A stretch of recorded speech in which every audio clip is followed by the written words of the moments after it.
Welcome guys, this is Ritesh from Winworld realty services. आज मैं ना आपके साथ कुछ एक्सपीरियंसेस शेयर करना चाहता हूँ कि वाई आई फील कि गुड़गांव का जो real estate market post covid आप देखोगे तो गुड़गांव का real estate market, residential market तेज हो गया। तो देयर कैन बी क्या क्या रीजंस हो सकते हैं, और ये जो भी रीजंस मैं बता रहा हूँ these are based on my own experiences, जो मेरे 1-to-1 इंटरेक्शन, जो हमारी पर्सनल ट्रांजेक्शन्स हैं या जितने लोगों से हम बात करते हैं वो चीज़ें हैं।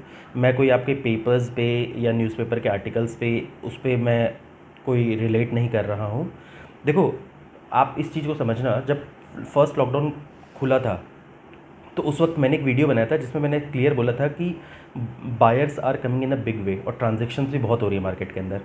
सो उस टाइम पता नहीं लोगों ने मेरी वीडियोस में कमेंट्स में कुछ भी लिख दिया, उन्होंने लिखा कि पता नहीं ये पैसे खा के ऐसा बना रहा है, ये जो भी चीज़ें। देखो, वो आपके अपने पर्सनल व्यूज़ हैं वाली बात है। मैंने तो उस टाइम पे अपना पर्सनल एक्सपीरियंस शेयर किया था और आज भी आपसे पर्सनल एक्सपीरियंस शेयर कर रहा हूँ वाली बात एग्जैक्टली, ठीक है।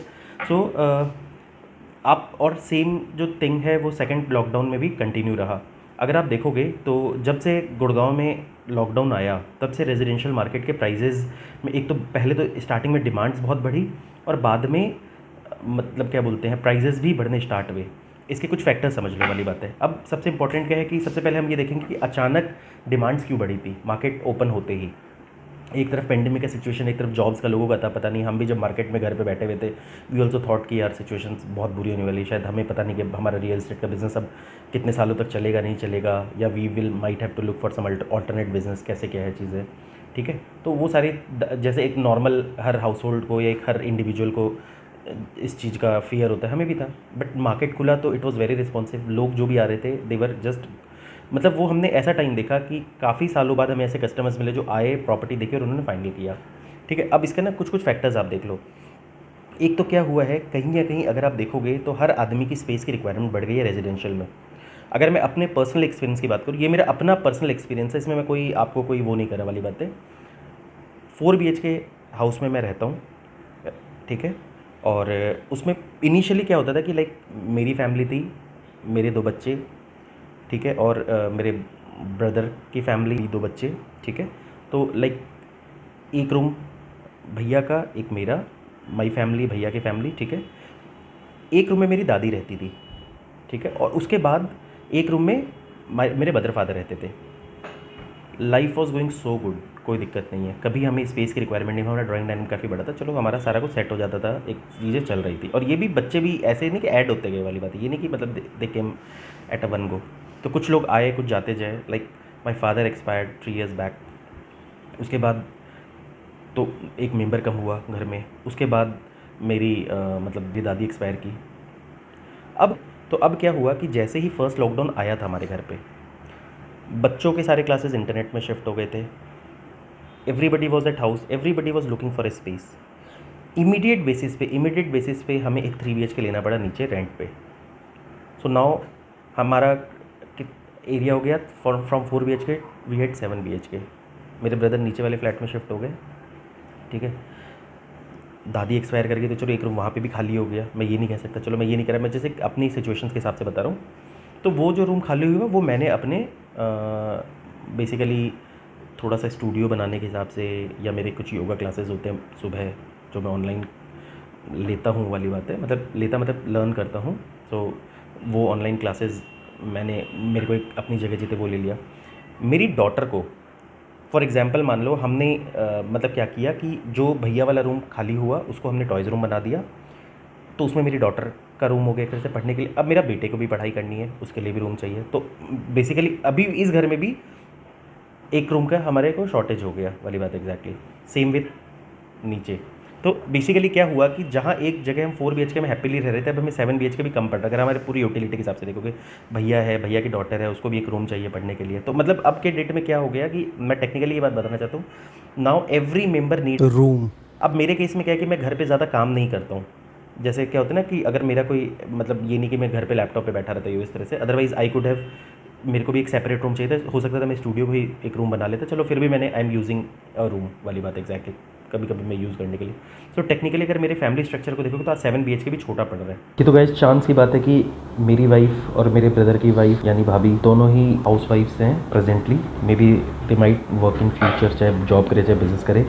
अदरवाइज़ अगर वो वर्किंग होती है, किसी कॉर्पोरेट में काम कर रही होती, तो फिर हमें 2 और एक्स्ट्रा रूम चाहिए होता सारी चीज़ों के लिए। सो प्रेजेंटली अगर वैसा नहीं है तो एटलीस्ट हमें और 2 रूम की रिक्वायरमेंट नहीं, बट जिनका फैमिली स्ट्रक्चर ऐसा है सिमिलर काइंड ऑफ, तो शायद उनको 9 रूम्स की ज़रूरत पड़े, 10 की पड़े। मतलब अब आप देखो कि फॉर एग्जांपल मान लो जो भी लोग 2 BHK में रहते थे, एक वर्क फ्रॉम, अब सपोज़ मान लो अगर उनके एक बच्चे हैं, उनका एक ऑनलाइन क्लास है, तो नेचुरल बात है उनके लिए एक अलग रूम चाहिए ही चाहिए वाली बात है, not the bedroom which you are using, ठीक है। और एक आपके जो भी हैं, if both are working, so आपको मतलब दो अलग अलग रूम चाहिए, एक रूम में बैठ के आप काम नहीं कर सकते। और बच्चे के लिए एजुकेशन के लिए आपको चाहिए, तो मतलब ये हो गया है कि every member needs their own individual room वाली बात है एग्जैक्टली। चाहे वो बड़ा हो छोटा हो, सारी तरह की चीज़ हो, एक तो ये स्पेस की रिक्वायरमेंट तो बढ़ ही गई है लोगों की। सो अब लॉकडाउन के बाद इमीडिएट लोग क्यों आए, तो बहुत सारे ऐसे लोग थे लॉकडाउन में, उनको जैसे क्या हुआ कि जैसे घर खरीदना हर इंडियन का शौक होता है, तो बहुत लोग एक प्लान में रखते हैं। अब कोई बंदा मान लो 2 BHK घर पे रह रहा था, उसके दिमाग में प्लान था कि now he haves to buy a house, तो instead of moving another in a rent, उन्होंने जो भी सामने दिखा, जब भी जितने जल्दी फाइनल कर सकते उन्होंने कर लिया। दूसरी चीज़ क्या हुई कि जैसे क्या था कि पीपल आर वर वेरी फर्सी कि लाइक एक लोगों का ना, जैसे सपोज मान लो मैं गुड़गांव की बात करूँ, so there are lot of people, कोई दिल्ली में जॉब कर रहा है तो वो कहते हैं नहीं मुझे दिल्ली के बगल में घर चाहिए, बट उसके बजट में चीज़ नहीं आ रही थी। सेम विद गुड़गांव, कोई न्यू गुड़गांव नहीं जाना चाहता, कोई द्वारका एक्सप्रेस में नहीं जाना चाहता था, तो जो बजट में आती थी वो आपको पसंद नहीं आता था क्योंकि आपसे दूर थी। तो वर्क फ्रॉम होम कल्चर आने से कई लोगों को ये लगा, कई लोगों को ये पता लगा कि ये कल्चर 2-2, 3-3 साल चलना है। लोग आए और लोगों ने धड़ाम से, मतलब नहीं होता कि लाइक उन्होंने फिर वो कॉन्स्ट्रेंट ख़त्म हो गया, जैसे कि द्वारका में भी किसी का ऑफिस है तो वो आराम से न्यू गुड़गांव में घर ले रहा है। सो ये जो कॉन्स्ट्रेंट था लोगों का ख़त्म हो गया, क्योंकि फिर वो, क्योंकि आफ्टर अ टाइम वो सारी चीज़ें आपकी चेंज होती जाएंगी। अब उसके अलावा क्या हुआ कि जैसे सपोज़ मान लो कि जब लोग घर पे बैठे हुए थे, दैट टाइम दे रियलाइज कि यार कई लोग हैं जिनके पास बहुत स्पेयर पैसे हैं वाली बात एग्जैक्टली। तो कई लोगों को ये रियलाइज़ हुआ, जैसे फॉर एग्जांपल मान लो, अब आप देखोगे, देखो हम जैसे गुड़गांव में रहते हैं, यहाँ ज़्यादातर आपके कॉर्पोरेट बैकग्राउंड के लोग रहते हैं, बट जनरली आप देखोगे जो लोग चांदनी चौक में काम कर रहे हैं, करोल बाग में काम कर रहे हैं, आप बिलीव नहीं करोगे उनके पास इतना पैसा होता है, बट उनका लाइफस्टाइल बहुत ही, अगर आप कुछ लोगों को छोड़ दो तो उनकी लाइफस्टाइल बिल्कुल ही ख़राब होती है। ख़राब इन सेंस कि मतलब बहुत कंजर्वेटिव लाइफस्टाइल होती है, बहुत छोटे से घर में रहते थे या बहुत कंजस्टेड एरियाज़ में रहते थे, तो बिकॉज उन्होंने कभी लाइफ में टाइम नहीं दिया कि they have to think for anything. उनके लिए वो प्रायोरिटी नहीं थी, बस ठीक है सुबह आया, काम किया, पैसे कमाए, खूब दबा के पैसे कमा रहे हैं, सोसाइटी वाले बस अरे भाई साहब गुप्ता जी आपने तो खूब पैसे कमा लिए इस साल, अरोड़ा जी आपने इतना कमा लिया, आलू वालिया साहब आपने इतना कमा लिया वाली बात एग्जैक्टली, वो इस तरह से चीज़ें चल रही थी। तो वो एक साल तो वो उनकी लाइफ की हैप्पीनेस यही थी कि ज़्यादा से ज़्यादा पैसा कमाना है, बट उसको खर्च कहाँ करना है, सोना चांदी खरीद लिया, ज़मीनें खरीद ली है, वो इस तरह से उन्होंने लाइफस्टाइल में ज़्यादा ध्यान नहीं दिया। तो लॉकडाउन में जब वो घर पे रहे, दे थॉट कि यार now they want a lifestyle, उनको एक कॉन्डोमिनियम चाहिए और एक अच्छी सोसाइटी चाहिए, बड़े बड़े प्रॉपर्टीज़ चाहिए रहने के लिए। So you won't believe Gurgaon में बड़ी प्रॉपर्टीज़ की इतनी ज़्यादा डिमांड आ गई, आप बिलीव नहीं करोगे कि ऐसे ऐसे पेंट हाउसेज जो 10-10 साल से अटके हुए थे गुड़गांव में, जो बिकते नहीं थे, प्रोजेक्ट्स में बिल्डरों के पेंट हाउसेज में बता रहा हूँ, जो बिल्डर के पास पड़े हुए थे, जहाँ सारे फ्लैट बिक के पुराने हो चुके लोग रह रहे, बट पेंट हाउसेज अभी बिल्डर के पास पड़े थे, वहाँ बिल्डर ने पूरा सफाया कर दिया अपने बड़े बड़े पेंट हाउसेज का। ये एक्चुअल बात बता रहा हूँ आपको, एक्चुअल बात, मतलब इसमें कोई मैं वो नहीं कह रहा वाली बात है, ये फिगर की बात बता रहा हूँ एग्जैक्ट। तो ये ट्रेंड तो चलता रहा चीज़ों को लेके, रेट ऑफ इंटरेस्ट कम हो गया तो लोगों का कैलकुलेशन रहता है, जब वो सपोज मान लो जब वो प्रॉपर्टी खरीदने जाए, रेट ऑफ इंटरेस्ट कम मिले तो लोगों को मतलब ये भी एक बेनिफिट मिला। एक और सबसे इंपॉर्टेंट चीज़ आपको बता दूँ क्या है, जैसे गुड़गांव सिटी की मैं बात करूँ कि जो बहुत देखो एक तरफ मैं कहता हूँ कि यार लॉकडाउन से बहुत सारे जॉब लॉसेज होते हैं, बट एक डिफरेंट सेगमेंट होता है जिनके इनकम्स बहुत बढ़ जाती है, मे बी जो आईटी सेगमेंट से रिलेटेड है, आईटी फील्ड से रिलेटेड है, कई लोगों को बहुत अच्छी कमाई भी। फॉर एग्जांपल मान लो मैंने एक एक्सपोर्टर को 2 इन्वेस्टमेंट्स कराई विद इन दिस 2 लॉकडाउन्स। वो कहते हैं यार इतना अच्छा एक्सपोर्ट का धंधा चल रहा है यार, कभी लाइफ में इतना पैसा ही नहीं है इकट्ठे, इतना पैसा आ रहा है क्या करूँ यार, सोच रहे इन्वेस्ट करता जाऊँ। मतलब उसने एक अपनी बेटी के लिए प्रॉपर्टी ले ली, एक बेटे के लिए प्रॉपर्टी ले ली, तो नेचुरल सी बात है, इनकम है तभी तो उन्होंने ले लिया ना, वो उनके लिए बहुत अच्छी कमाई थी। तो कई कई सेक्टर्स ऐसे थे, फ्लॉप थे तो, बट कई सेक्टर्स ने बहुत अच्छा काम किया। और एक सबसे इंपॉर्टेंट आपको बात बता रहा हूँ क्या है, एक ना बहुत बड़ा प्रॉब्लम होता है जॉब वालों के साथ। जॉब वालों के पास ना आप उनसे ईएमआई में कितने भी ईएमआई कटवा दो, बट उनके पास एक्यूमुलेटेड पैसे नहीं होते हैं। जो इनिशियली 20-25% देने के पैसे होते हैं। यू वोंट बिलीव, जैसे सपोज़ मान लो लॉकडाउन से क्या हुआ, उनकी ट्रैवलिंग कम हो गई, उनके जैसे और जो खर्चे, घूमना फिरना और लाइफस्टाइल से चीज़ें अगर कम हुई तो नेचुरल जो उनकी सेविंग्स भी अच्छी हो गई। सो दिस ऑल्सो फ्यूल्ड कि लोग जो बहुत लोग प्रॉपर्टी नहीं ले पा रहे थे बिकॉज उनके पास इनिशियल पेमेंट ही देने को नहीं था, उनके पास भी पैसे जनरेट हुए। सो ये ऑल फैक्टर्स थे।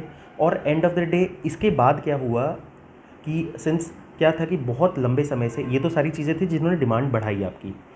अब आप एक साइकोलॉजिकल फैक्टर समझना, प्रॉपर्टी तो लिमिटेड थी क्योंकि कई सालों से गुड़गांव में नई प्रॉपर्टीज़ आ नहीं रही थी क्योंकि वो बिकती नहीं थी। तो आप अगर न्यू लॉन्चेस देखो तो पिछले 5-6 साल से आपको न्यू लॉन्चेस ही नहीं मिलेंगे गुड़गांव में। क्यों? इनिशियल बुकिंग में लोग खरीदते नहीं थे, बिल्डर को खुद की जेब से प्रोजेक्ट बनाना पड़ रहा था, बनाने के बाद उनको लॉस में बेचना पड़ रहा था। तो वो एक मौका था, लोगों ने इनिशियली फ़ायदा उठा लिया, बट वो मौका हमेशा तो मिलेगा नहीं। सो कहीं ना कहीं प्राइसेस बढ़ने शुरू हुए। और आप एक साइकोलॉजिकल फैक्टर देखना, हमेशा जब मार्केट ख़राब रहती है ना तब लोग नहीं खरीदते। उनके बजट में भी अगर सब कुछ आ रही होगी लेकिन लोग सोचते हैं यार नहीं, प्रॉपर्टी का प्राइसेस तो बढ़ना ही नहीं है, कभी बढ़ता ही नहीं है। रेजिडेंशियल फ्लैट्स का तो लोगों ने ये अज्यूम, मैं खुद ये अज्यूम करने लगे थे कि यार फ्लैट के दाम ही नहीं बढ़ते कभी, एग्जाम्पल मान लो। बट ये सीनरियो चेंज हुआ, बढ़ने शुरू हुए। वो हर बार मतलब क्या बोलते हैं, हर दूसरे महीने में आते हैं, थोड़े प्राइजेस ऊपर मिलते हैं तो उनको लगता है यार कि भाई अब तो गुड़गांव में प्रॉपर्टी मार्केट बहुत तेज़ होने वाला है। तो एक सेंस ऑफ लूजिंग समथिंग होता है ना कि सेंस इनसिक्योरिटी का, मैं लेट करूँगा तो मतलब मेरे को प्रॉपर्टी नहीं मिलेगी। तो वो भी एक फैक्टर ने काफ़ी फ्यूल किया। आपको पता है कि वो फैक्टर जब आपको लगता है ना कि आप नहीं लोगे तो आपको नुकसान हो जाएगा, तो और ज़्यादा लोग इंटरेस्टेड हो जाते हैं चीज़ों को खरीदने में।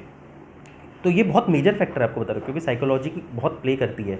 आज के डेट में मार्केट तेज़ है तो लोगों को प्रॉपर्टी बेचना ईजी है एज़ कम्पेयर टू जो मार्केट स्लो था। लोगों के इतने सारे एक्सक्यूजेज होते थे।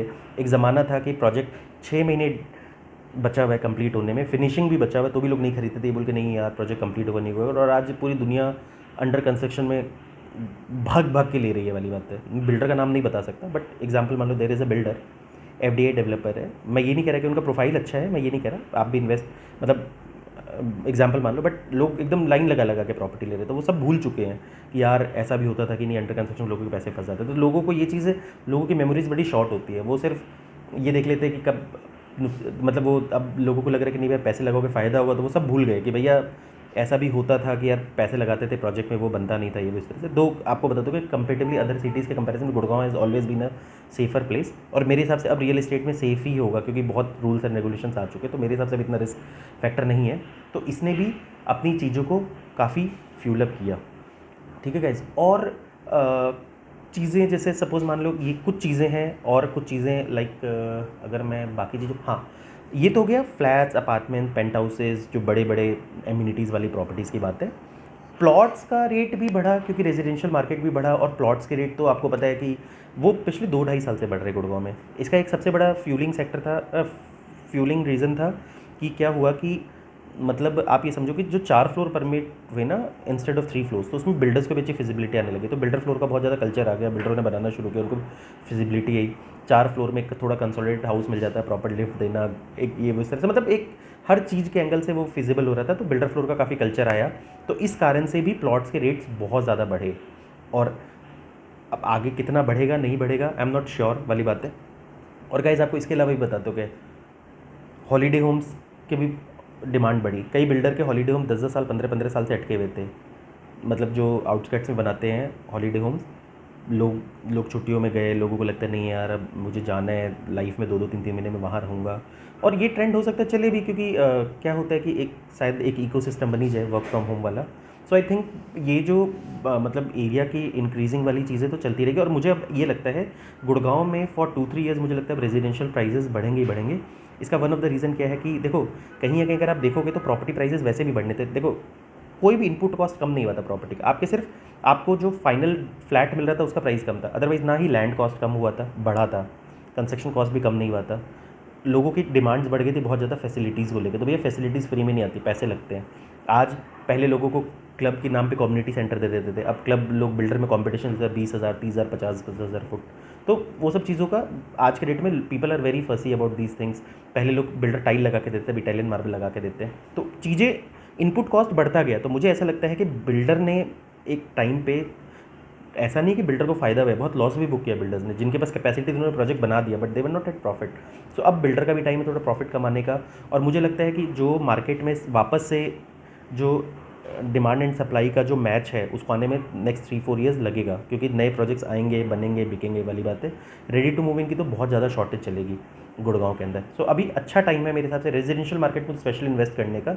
और दूसरी दो भी चीज़ें वाली बात है, देखो आज के डेट में जैसे सपोज मान लो कि you need a good life style, तो घर तो हमेशा आपको चाहिए ही चाहिए वाली बात है एग्जैक्टली। हर इंडियन का जब तक, और देखो हर इंडियन का माइंडसेट तो रहेगा ही रहेगा, भैया हमें घर चाहिए चाहिए। अगर इंडिया में अगर किसी बंदे ने अपना घर बुक नहीं किया ना, तो उसके लिए मतलब समझ लो कि समाज में ऐसा उसको लगेगा जैसे, मतलब समझ लो कि डूब के मर जाए वाली बात है। इतना लोग प्रेशर, अरे तुमने घर नहीं लिया, बस तुम इतने साल से नौकरी करते तुमने घर नहीं बनाया अपना।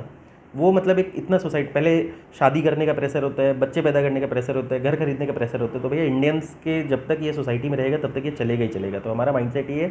तो हाउसेज़ की अब बहुत सेल भी चलेगी, और मेरे हिसाब से अभी जो भी बंदे बुक करते हैं या खरीद मतलब लाइक प्रॉपर्टी परचेज़ करते हैं, मुझे ऐसा पर्सनली ये लगता है कि इन फैक्टर्स के कारण रेट्स बढ़ेंगे। हो सकता है कि आपके अपने कुछ और व्यूज़ हो, मैं कोई आपको अल्टीमेट नहीं दे रहा कि ऐसा होगा ही होगा, ये मेरे अपने एक्सपीरियंसेस थे। I might be wrong, I might be right, ये अपना आपका अपना व्यूज़ है। और इसके और भी रीजंस हैं कि व्हाट, अगर आप मेरा वीडियोस देख रहे हो, अगर आपको और भी रीजंस लगते हैं कि what triggered you to buy houses in Gurgaon immediately, so आप वो भी एक रीज़न मेरे को दे सकते हो वाली बात एग्जैक्टली। ये वो एक्सपीरियंसेस थे जो मेरे खुद के एक्सपीरियंसेस थे, मेरे कस्टमर्स के एक्सपीरियंसेस थे, सारी चीज़ों के एक्सपीरियंसेस थे। जो हमारे अब सपोज़ मान लो जो दिल्ली वाले हमारे गुप्ता जी, अरोड़ा जी, एग्जाम्पल मैं जैसे एक सिंबल दे रहा हूँ कि जो पैसे पैसे वाले लोग थे, जो एक मतलब ठीक है, वो एक अपने सेंट्रल उसमें ही रहना चाहते थे, उन्होंने अपने प्रेफरेंसेस चेंज की। अब वो भी कहते भैया लाइफस्टाइल तो चाहिए ही चाहिए वाली बात है, उनके अपने बच्चों की तरफ से भी बहुत प्रेशर है वाली बात है। तो अब ये ट्रेंड चलेगा, अब इसकी अब हवा लग गई है लोगों को, अच्छे घरों की, सब लोगों को चाहिए ही चाहिए। Thank you, bye.